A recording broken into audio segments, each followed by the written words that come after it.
बिस्मिल्लाहिर्रहमानिर्रहीम। हज़रत अबू हुरैरा रज़ियल्लाहु अन्हु बयान करते हैं, मैंने रसूलुल्लाह सल्लल्लाहु अलैहि वसल्लम से इल्म के दो ज़रूफ़ याद किए। उनमें से एक मैंने तुम्हारे दरमियान नशर कर दिया, रही दूसरी किस्म तो अगर मैं उसे नशर कर दूँ तो मेरा गला काट दिया जाए। ये सहाबी रसूल हज़रत अबू हुरैरा रज़ियल्लाहु अन्हु का फ़रमान मुबारक है। आप कसीर रिवायत सहाबी हैं, आपने बहुत सारी अहादीस रिवायत की हैं। आप फरमाते हैं कि मैंने रसूलुल्लाह सल्लल्लाहु अलैहि वसल्लम से दो तरह के इल्म हासिल किए।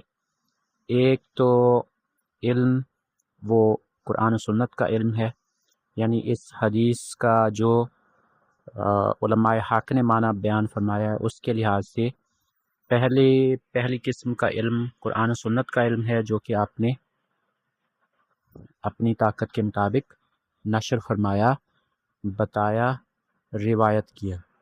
और दूसरा इल्म वो उन फितनों से मुतालिक है कि जो नबी करीम सल्लल्लाहु अलैहि वसल्लम के ज़माना ज़ाहिरी हयात के बाद ज़ाहिर हुए। मसलन हज़रत उस्मान रज़ियल्लाहु अन्हु की शहादत और वाक़या करबला, जिसमें इमाम हुसैन और रज़ियल्लाहु अन्हु और उनके साथी शहीद हुए, यानी उन पर जुल्म किया गया।